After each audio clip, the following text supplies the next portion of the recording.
democracy shouldn't be reduced to elections simply. It should be much broader than that. It should be about people having a say, people having power. And what we've seen in recent years, in recent decades in a way, is this kind of move away from representation and move towards more kind of technocracy, towards professional politicians, towards people who seem, whether rightly or wrongly, they seem distant, they seem removed, they seem alienated from the people as such. At the moment, we tend to really just think in short-term manners, which is, am I going to be re-elected in the next election, in the next 3, 4, 5 years? What do I need to do to keep the electorate on my side?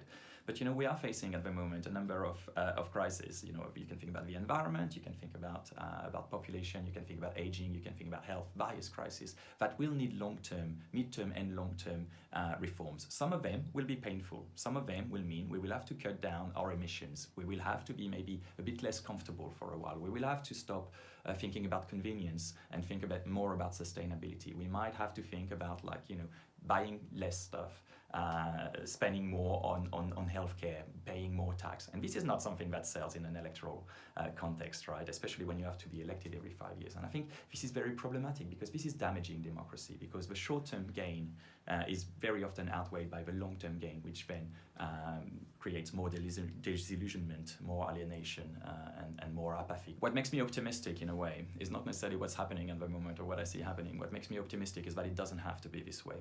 This is not a natural process that is leading us to the decay of democracy or that's leading us to all these crises. These are very much man-made, and I say man quite on purpose, really, rather than human-made.